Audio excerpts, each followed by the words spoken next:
They called it the house where maids go to break. 9 maids entered that mansion. 9 maids ran out shattered. One even escaped barefoot in the rain. But when the 10th maid arrived, something terrifying happened. She didn't break, and the billionaire's wife, the woman everyone feared, started to crack instead.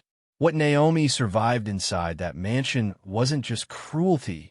It was a secret that could ruin the entire Richards family. They had a name for the mansion on Bishop Adame Drive, the house where maids go to break. Nobody said it loudly. Nobody dared say it anywhere near the towering Black Gate. But in markets, in Kiki rides, in whispered conversations among housekeepers across Lagos, the name traveled like a warning carried by wind. 9 maids in 6 months.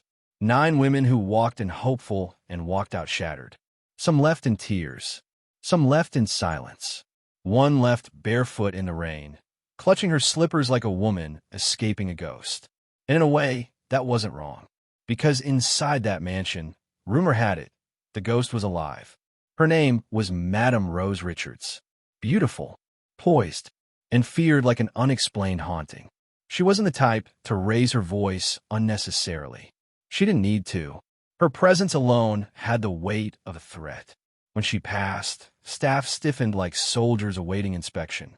When she spoke, even the walls seemed to listen for fear of being accused of standing wrong. They said her tongue cut deeper than a whip. Her slaps were rumored to be sharper than Lagos rain. Quick, cold, unexpected. Her insults didn't just land. They lingered, like perfume that refused to leave the air. The mansion matched her reputation. Tall, dark, and pristine. The kind of place people slowed down to admire from afar, but never dared dream of entering. Its marble floors shone like still water. The chandeliers glimmered like frozen lightning.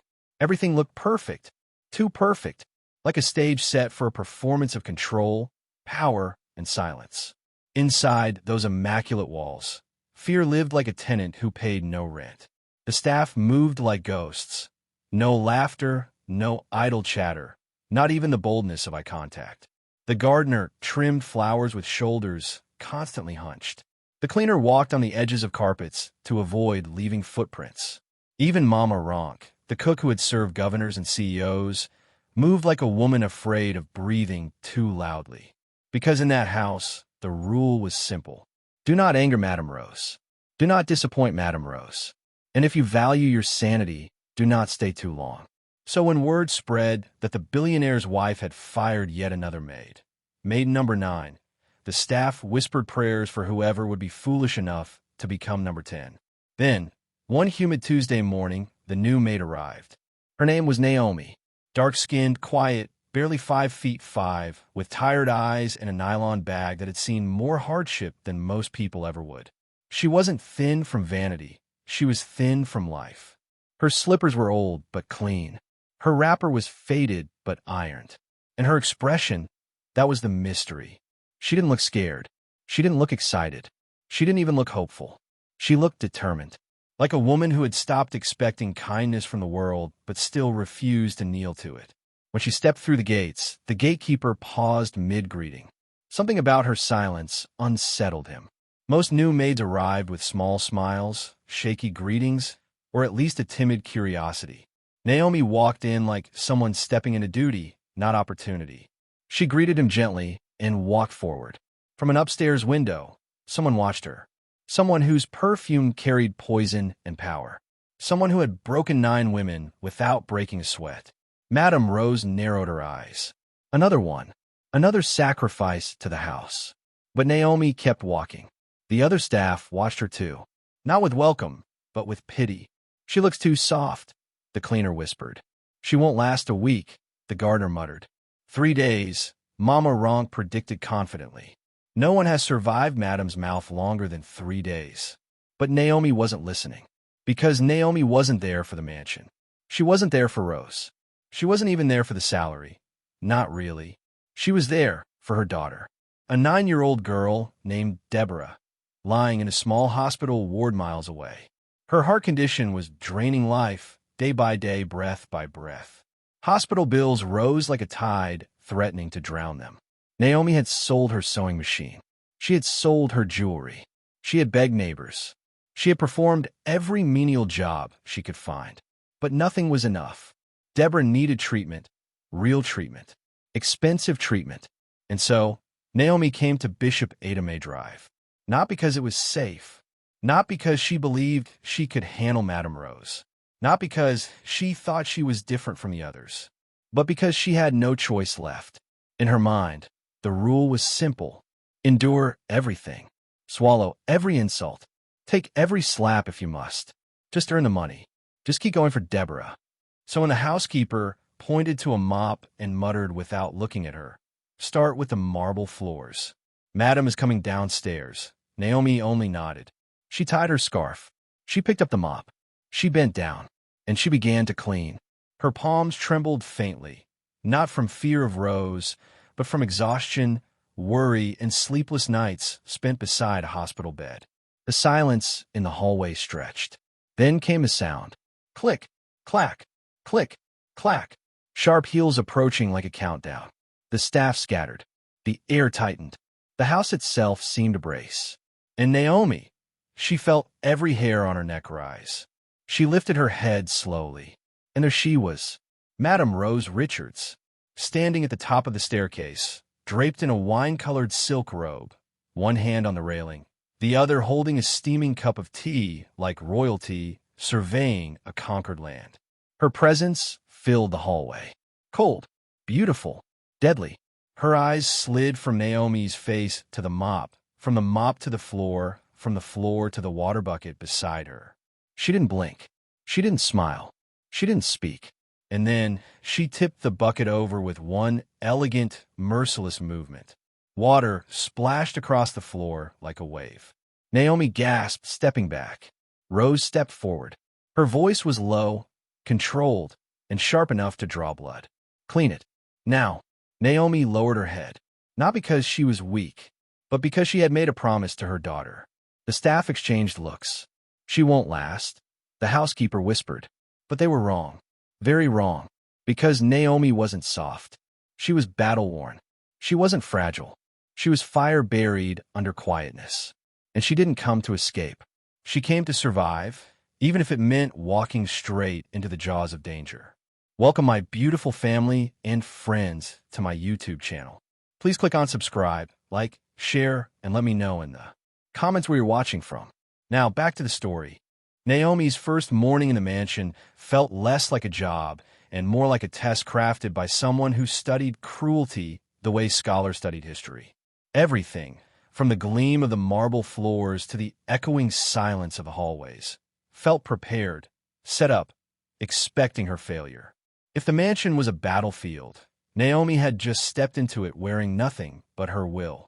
She didn't know it yet, but Madame Rose had declared war on her the moment she stepped through the gate. It began with the water. Naomi had scrubbed the marble floors until they shone like glass. She stood back for a moment, mop in hand, breathing quietly, her back aching slightly from bending.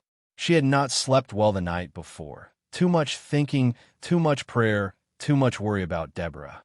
And yet, she worked with a focus only desperation could give. Then she heard the sound. Click, clack, click, clack. Madame Rose appeared at the end of the hallway like a queen whose only throne was terror. Without a word, without even glancing at Naomi, she nudged the bucket with her slipper. The water spilled across the clean floor in a wide, merciless wave. Naomi gasped and stepped back.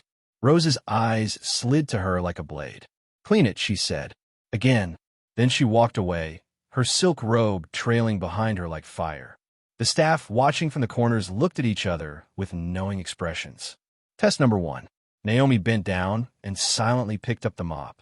Her slippers were soaked. Her wrapper clung to her ankles. But she worked, slow and steady, her jaw tight, her breath calm. She did not complain. She did not look up. She simply cleaned.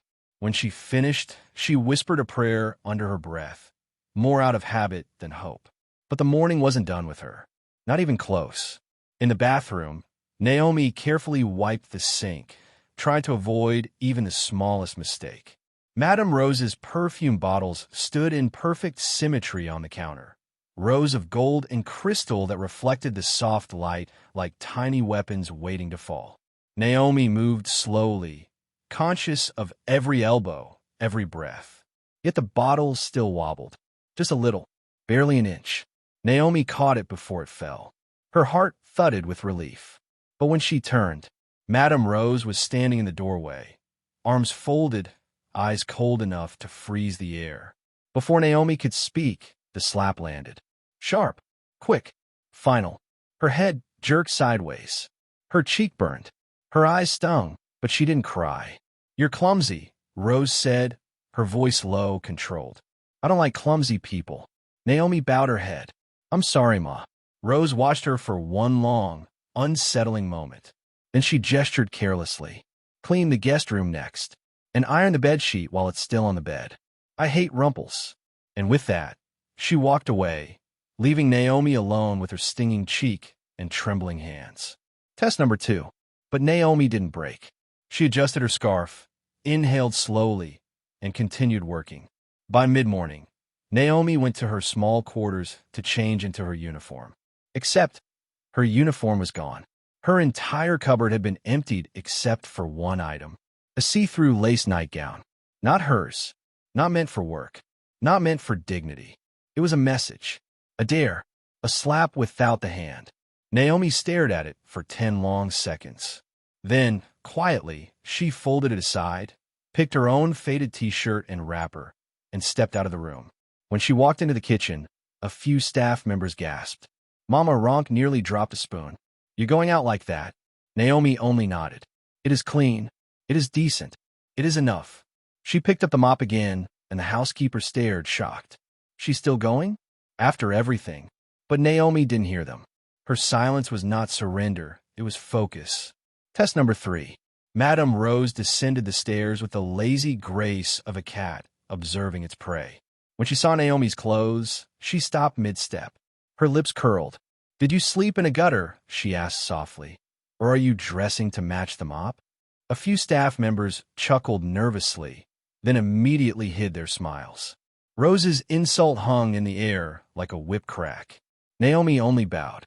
I'm sorry, Ma. And she kept working. Something flickered in Rose's eyes. Confusion, irritation, or something much darker. Because Naomi's lack of reaction wasn't obedience, it was unnerving. By the afternoon, Rose grew bolder. She poured red wine on the white sitting room rug, an expensive rug worth more than Naomi's entire life savings. Oh dear, Rose said lightly, watching the crimson spread like blood. Careless me. Naomi didn't blink. She didn't ask questions. She didn't seek help. She knelt, picked up a towel, and pressed it gently into the spill. Her movements were slow, controlled, almost graceful. Rose watched her with a strange intensity, as though expecting her to snap. But Naomi never snapped. And that was the beginning of the real war. Because Rose had built her power on predictability. Slap them, they cry. Insult them, they tremble. Push them, they break. But Naomi didn't react, didn't flinch, didn't fight. She endured quietly, like a woman who had already faced storms far worse than whatever Rose could manufacture. It unsettled Rose. A woman used to controlling the environment suddenly found someone she couldn't bend. Naomi's silence wasn't weakness. It was a mystery, a riddle, a mirror that made Rose confront something she wasn't used to seeing. A woman who couldn't be touched by her cruelty. Rose began watching her more closely. From a staircase, from hallways, from behind half-closed doors. Observing, studying, waiting for Naomi to crack. But Naomi didn't crack. Her silence held steady like a drumbeat. Her hands never faltered. Her gaze remained lowered but firm. The more she endured, the more something inside Rose twisted. Irritation, fascination, and something dangerously close to fear. Not fear of Naomi's strength, but fear of what Naomi reflected back at her. Because Rose was used to breaking people. She wasn't used to people who had already been broken and survived anyway. And there was nothing more threatening than a woman with nothing left to lose. Test after test, Naomi passed. Insult after insult, she stood. Slap after slap, she remained steady. Not because she wanted to win, but because she had no other choice. Deborah needed her. Deadlines didn't scare her. Pride didn't scare her. Rose didn't scare her. Naomi had held her daughter through nights where hope felt thin as thread. And anyone who had lived through that kind of pain learned to survive anything. Even Madame Rose Richards. And that was the real reason Rose grew unsettled. Because for the first time in her perfect, polished kingdom, she had met a woman she could not break. The rain began before dawn. Slow at first, a soft drizzle whispering against the mansion's windows. By morning, it had become a steady, rhythmic tapping that filled the silent halls like a heartbeat the house had long forgotten. Rain did something to the mansion on Bishop Adame Drive. It softened its edges, dimmed its shine, exposed the loneliness buried beneath luxury. Naomi didn't mind the rain. Rain reminded her of her daughter. Little Deborah loved falling asleep to the sound of it. Today, however, the rain felt heavier, like the sky itself was preparing her for something she couldn't predict. She had just finished sweeping the east wing, her slippers making small, careful sounds across the marble, when she passed the tall hallway mirror. And she saw it. Not her reflection. Madame Rose, sitting on the marble floor, barefoot, her silk scarf slipping off her head. Mascara smudged beneath her eyes like watercolor streaks. Her red lipstick faded, her breathing uneven. She looked less like the queen of the mansion and more like a woman who had been fighting a war alone and was losing. Naomi froze. Her fingers tightened on the broom. She had never seen Madame Rose sitting anywhere except immaculate chairs, expensive lounges, or the edge of her perfectly made bed. But here she was, on the floor, slumped beside the mirror like someone who didn't recognize the reflection staring back. Naomi's first instinct was to turn around, to slip away unnoticed. This scene was not hers to witness. Rose was the kind of woman who guarded vulnerability like it was a shameful secret. But something deeper than duty anchored Naomi's feet to the ground. Perhaps it was the tiredness in Rose's shoulders. Perhaps it was the streak of mascara that looked too similar to dried tears. Or perhaps it was simply the silent truth that pain recognizes pain. Naomi stepped closer, her movements slow and respectful. "Ma," she whispered. Rose's head jerked up. Her eyes, usually sharp and icy, were soft, blurred, distant. Not weak, but tired, exhausted in a way that no amount of makeup, wealth, or power could hide. "What do you want?" Rose snapped, but her voice lacked venom. It was shaky, thinner than Naomi had ever heard it. Naomi bowed slightly. "Sorry, Ma. I didn't mean to disturb." She placed the folded towel she was carrying gently beside Rose. Nothing dramatic, nothing invasive, just an offering of dignity. Then she turned to leave. "Wait." The word was barely audible, barely strong, barely Rose. Naomi stopped and turned. Rose was staring at her with eyes that carried storms she had hidden so well that nobody, not even her husband, had ever seen them. And then she asked the question that changed everything. "Why do you stay?" There was no insult in her voice, no sarcasm, no cold edge, just raw, trembling curiosity. For a second, Naomi was silent. She wasn't expecting the question. She wasn't expecting this moment, this crack in the armor of a woman built entirely of steel. Then she inhaled slowly. "I stay because I need to," Naomi said softly. Her voice did not tremble. It did not break. It simply told the truth. Rose blinked, confusion flickering in her eyes. "For what?" she asked. Naomi swallowed. "My daughter," she whispered. "She's very sick." The rain outside grew louder, as though the world leaned closer to listen. "She's in the hospital," Naomi continued, her voice low but steady. "Her heart is weak. The doctor said she needs treatment, something I can't afford anywhere else." Rose's expression faltered. Naomi didn't cry. She didn't plead. She didn't dramatize her pain. She just said it plainly, like a woman who had grown used to carrying burdens without expecting anyone else to help hold them. Rose stared. "You could get another job," she said. Naomi gave a faint, sad smile. "Not one that pays like this, Ma. And the hospital doesn't accept excuses." Silence settled between them. Not the cold, tense silence Naomi knew so well, but a human silence, heavy and real. Rose's eyes drifted away, down to her own hands, one still gripping a crumpled tissue, the other resting on her knee like she needed support just to sit upright. "You're not scared of me?" Rose asked quietly, almost to herself. This time Naomi hesitated. She wanted to lie. She wanted to say she wasn't scared at all, but she chose honesty again. "I used to be scared," Naomi said, "of life, of losing everything, of waking up to bad news." She exhaled softly. "But when you watch your child fight for breath, nothing else can really break you anymore." The words hovered in the air, gentle yet powerful, like truth always is. Rose's posture changed. A tiny shift, barely noticeable but significant. Something inside her loosened. For the first time since Naomi met her, Rose did not look like a woman ready to strike. She looked like someone who had been struck too many times by life itself. Naomi didn't push further. She didn't ask questions she had no right to ask. She simply lowered herself to the floor, not too close, not too far, and sat beside Rose. The rain continued its steady rhythm. The mansion's walls stood solemnly around them, and the queen of the house did not tell her to leave. For long minutes, they sat in silence. Rose stared at the mirror, her gaze softer now, less angry, less guarded. Naomi kept her hands folded in her lap, steady and calm. Something had shifted, not loudly, not dramatically, but deeply. Rose's cruelty had never been about dominance. It was a shield, a mask, a desperate attempt to stay unbreakable in a world that had cracked her long before Naomi arrived. And Naomi, without trying, without even intending to, had touched the wound Rose had hidden beneath diamonds and anger. The mystery deepened. Why was the billionaire's wife truly so broken? What pain turned her into a hurricane in designer silk? And why?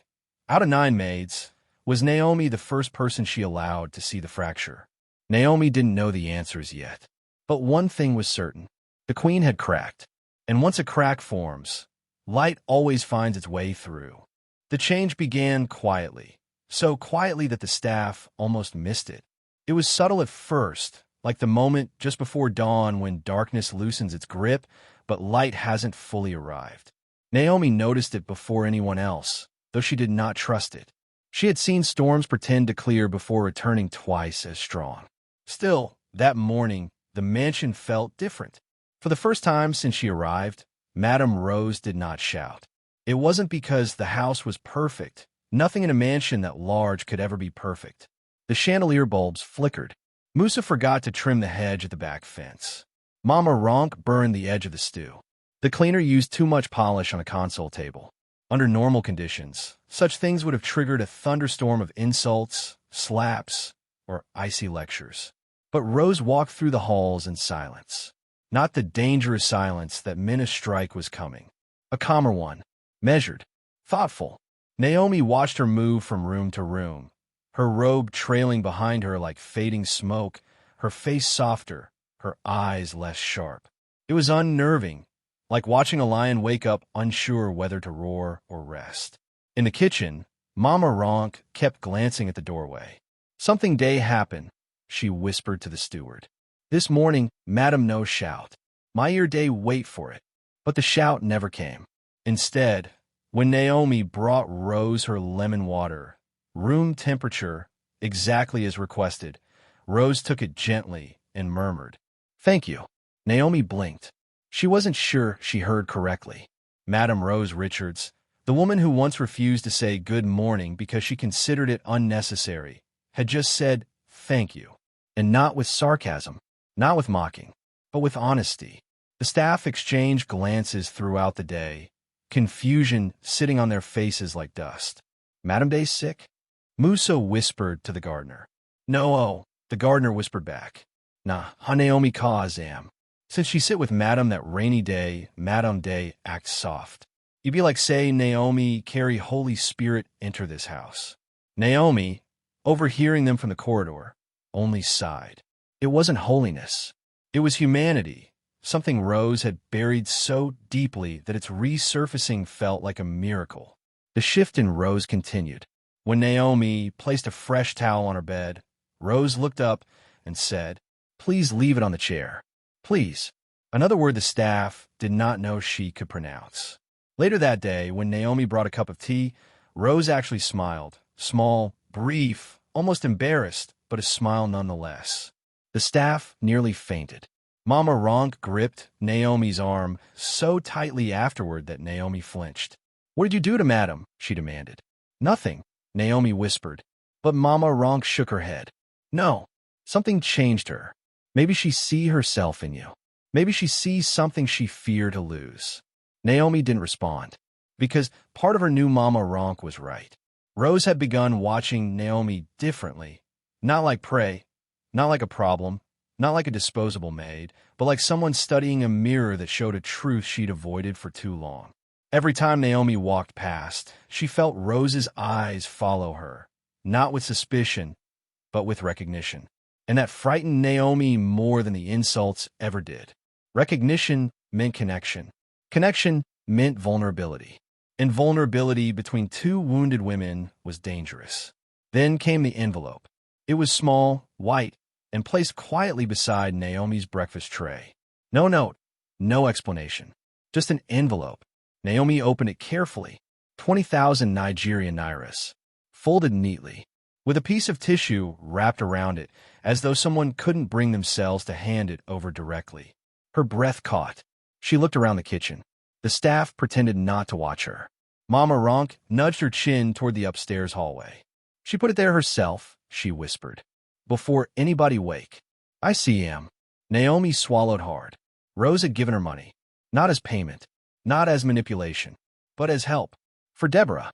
When Naomi looked at the envelope again, her hands trembled, not out of joy, but out of confusion, gratitude, and fear. Because kindness from someone like Rose was unpredictable. It could be real, or it could disappear without warning. But she used the money. She visited Deborah. And when she returned the next morning at 6 a.m., Rose stood in the hallway waiting, arms folded, face unreadable. "You're back early," she said quietly. Naomi nodded. "Yes, Ma." Rose stared at her long enough to make her nervous. Then she said the last thing Naomi expected. "I hope she's okay." The words were soft, tentative, fragile. Naomi blinked, shocked. "She's getting better, Ma. Thank you." Rose turned away quickly, as though uncomfortable with her own kindness. And just like that, the dangerous softening deepened. But hope is a fragile thing in a house built on fear. Because for every gentle gesture Rose gave, tension curled behind it like a shadow. She was softer, but not safe. Kinder, but not cured. Trying, but still wounded. The staff whispered behind walls. "Madam is changing because of her. She won't resemble Naomi, small. Naomi bewitch? Abi she carries spiritual calmness come." But Naomi knew it wasn't witchcraft. It was pain. Pain recognizing pain. Pain loosening its grip. Pain trying and failing and trying again not to spill onto others. But with Rose, change came with danger. Because the softer she became, the harder she fought to maintain control. Sometimes, Naomi caught her staring, not with anger, but with something resembling fear or longing or confusion. As if Naomi had opened a door Rose never meant to unlock. Sometimes Rose's voice wavered when she spoke to her. Sometimes she almost smiled. Sometimes she asked questions she had no right to ask. "How old is your daughter? Do you sing to her when she's sick? Do you ever feel tired?" And when Naomi answered, Rose listened, really listened, with the quiet hunger of someone who had been lonely for too long. But change, true change, was fragile.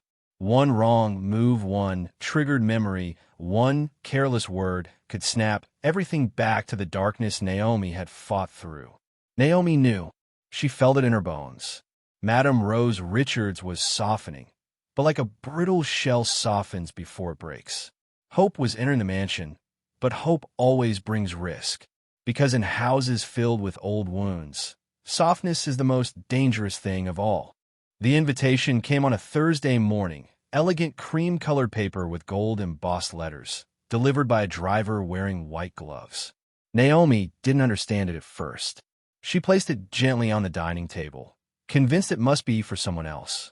A few minutes later, Madame Rose descended the stairs in a soft blue jumpsuit, her heels clicking in a calmer rhythm these days, her perfume floating lightly behind her. Naomi bowed. "Good morning, Ma." Rose didn't reply immediately. She walked to the table, picked up the invitation, and held it out. "Dress well tomorrow," she said quietly. Naomi blinked. "Ma, you're coming with me," Rose said, as though stating something as ordinary as asking for more lemon slices in her tea. "To a luncheon." Naomi's heart stuttered. "Ma, I cannot go to that kind of event." "Yes, you can," Rose interrupted. "You'll be beside me. Nothing more." Naomi opened her mouth to protest, but Rose's eyes softened, just enough to silence her. "I want you there," she added gently. That was the end of the discussion. The next morning, Naomi found a soft peach-colored gown folded on her bed. Not too flashy, not too plain, simple elegance. A matching headscarf lay beside it, perfectly ironed. She touched the fabric with trembling fingers. No one had ever bought her a dress before, not even when she married her late husband. Her chest tightened. She wasn't sure what scared her more, stepping into a world she had no place in, or the fact that Madame Rose thought she should. When she stepped outside, the mansion's SUV was waiting. The driver opened the door like she was royalty. Naomi felt her legs weaken as she climbed in. Rose sat beside her, perfectly composed, wearing a soft perfume and a confidence Naomi knew was woven from years of learning to hide wounds. Naomi clutched the hem of her gown. "Ma, why me?" Rose looked out the window. "Because you deserve to be seen," she said quietly. The car rolled forward, and Naomi swallowed hard. The venue was a grand restaurant with crystal chandeliers and walls painted in warm champagne tones.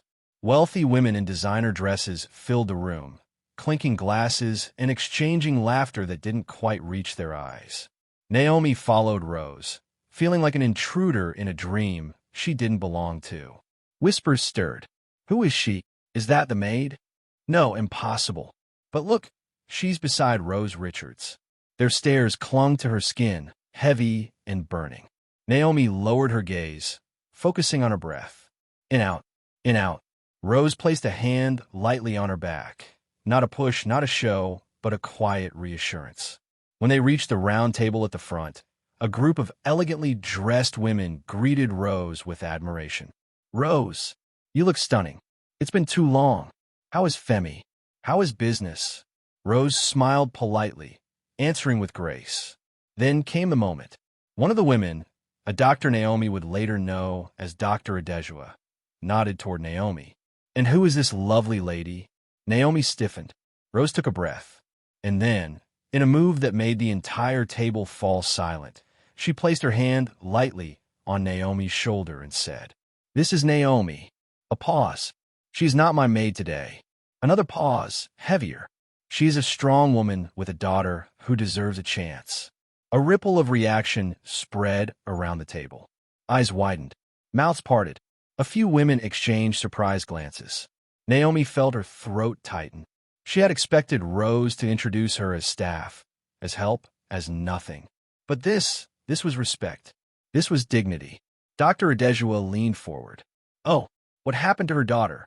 Naomi hesitated, but the doctor's eyes held no judgment. Only curiosity, maybe even concern. "She has a heart condition," Naomi whispered. "The treatment, it's expensive." Her voice cracked. "I've been trying." Dr. Adejua nodded slowly, her expression soft. "May I see her medical files?" "Later, of course." Naomi nodded uncertainly. Rose squeezed her shoulder, a silent "you've done well," before shifting into conversation with the other women. The luncheon continued. Food was served. Water glasses were refilled. Conversations rose and fell like waves. But Naomi barely heard anything. Her heart was too full of confusion, hope, and fear. Rose kept her close the entire time, as though she belonged. 3 days later, Naomi was peeling yam in the kitchen when her small phone vibrated with an unknown number. She answered cautiously. "Hello. Good morning. Is this Miss Naomi, mother of Deborah?" Naomi's hand froze. Yes, this is she. This is Dr. Adejua from the Children's Heart Foundation. We met at the luncheon with Mrs. Rose Richards." Naomi sat down slowly. Yes, doctor. I remember. Well, the doctor said, and Naomi could hear the smile in her voice. We reviewed your daughter's medical files. Naomi's heart hammered, and after going through the reports, the board has agreed to sponsor her next 2 procedures fully. Silence. Naomi gripped the yam peeler so tightly it nearly snapped. What did you say? She whispered. No cost. The doctor repeated gently. No delay. No paperwork burdens. No financial requirements. Naomi covered her mouth. Her breath broke. Tears welled and fell instantly. We will handle everything. Surgeries, medications, transportation, follow-ups. Your daughter will be treated properly. Naomi's vision blurred. Doctor, her voice cracked. Please say it again.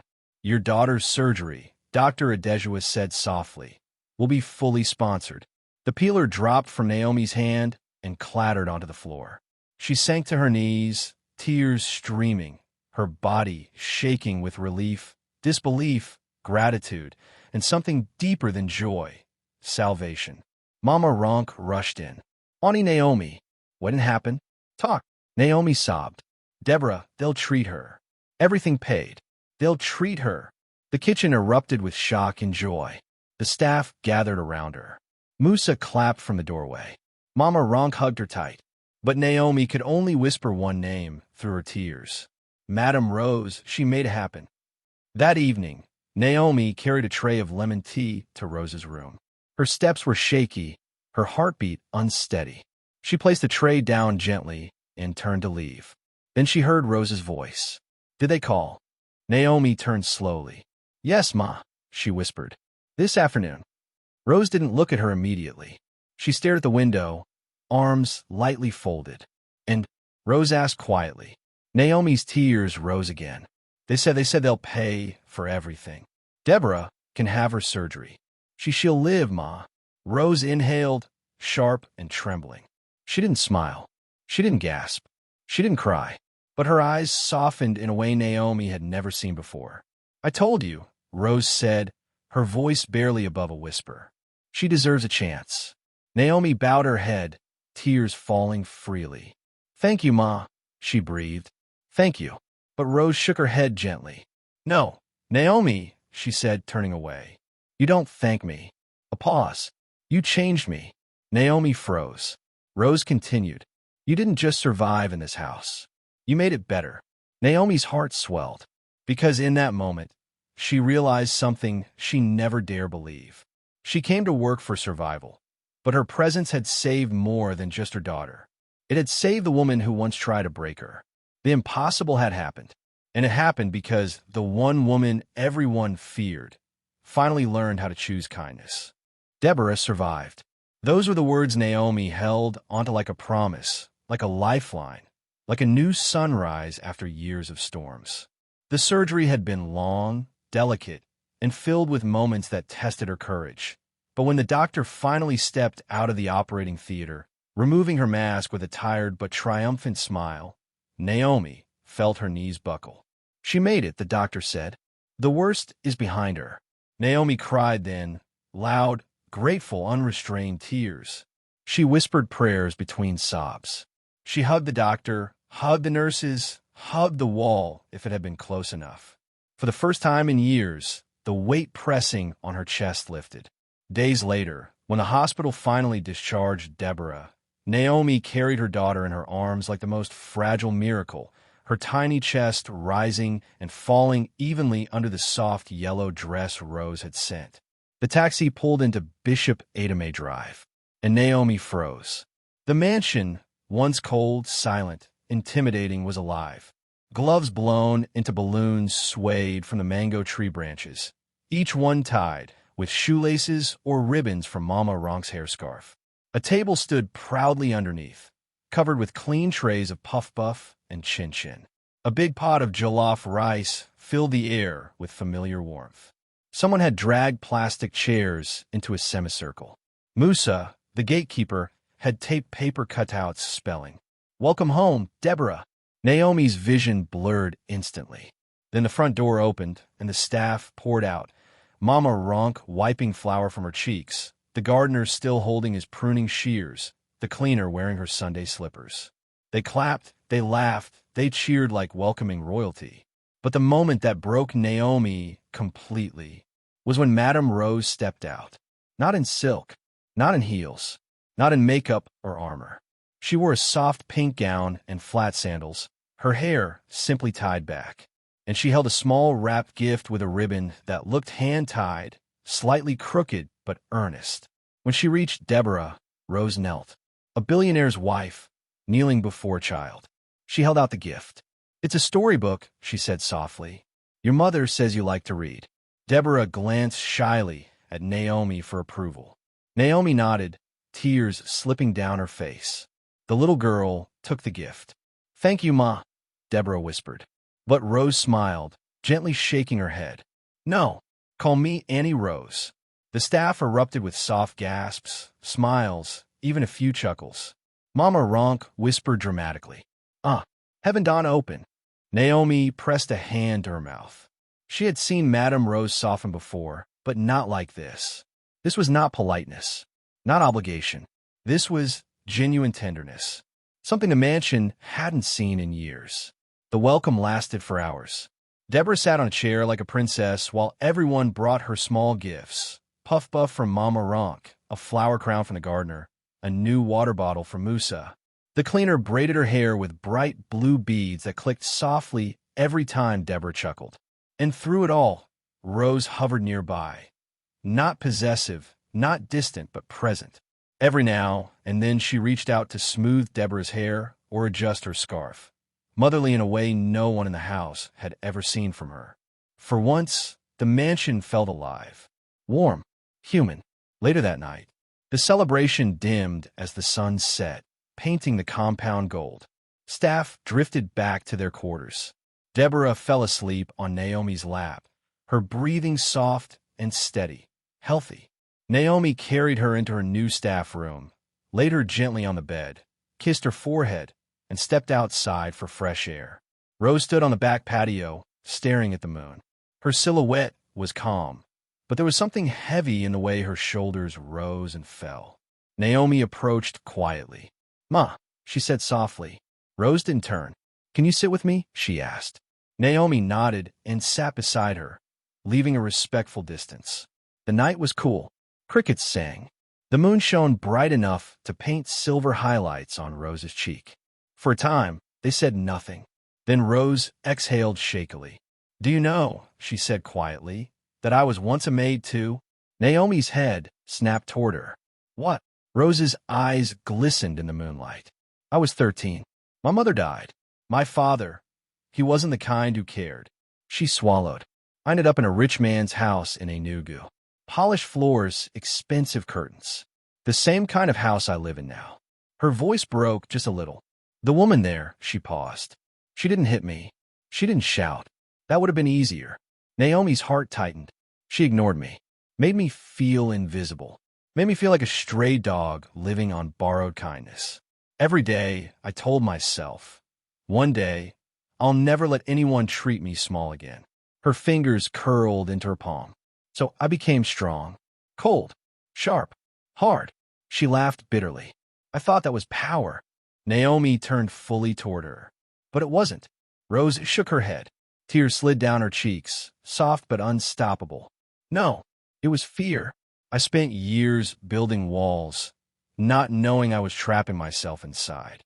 Naomi reached out, slowly, unsure, and placed her hand over Rose's. Rose didn't pull away. "You reminded me of who I used to be," Rose whispered. "The girl I buried. The one who cried quietly while cleaning someone else's floor. The one who wanted kindness." Naomi's own eyes filled with tears. "Pain makes us do things," she said gently. "But pain doesn't have to make us cruel." The words fell between them like a blessing, soft but powerful enough to break chains. Rose closed her eyes and breathed deeply, as though letting go of something she had held for far too long. The mansion, once a battlefield, felt like it was healing along with her. The moon continued its watch as the two women sat there. No titles, no hierarchy, just two wounded souls finally finding peace. Naomi squeezed Rose's hand gently. Rose whispered, "Thank you. Not for the tea. Not for the cleaning. Not even for the miracle that Naomi unknowingly brought into her life. But for seeing her. For touching a wound she didn't know how to name. For offering compassion where Rose expected fear. And as the night deepened, Naomi realized something beautiful. The mansion wasn't just a home again. It was redeemed, softened, healed, because love had entered through its cracks, and healing had followed. The morning Naomi returned to the mansion after Deborah's full recovery felt strangely unreal, like stepping into a dream she never prayed for because she thought it was impossible. The sun was warm on her skin as she walked through the gates of Bishop Adame Drive, her daughter's laughter still ringing in her memory. But as she stepped into the compound, she froze. Everyone was waiting for her. The gardener, wiping his hands on his trousers. The cleaner, smiling so wide her cheeks trembled. Musa, the gateman, standing straighter than a soldier.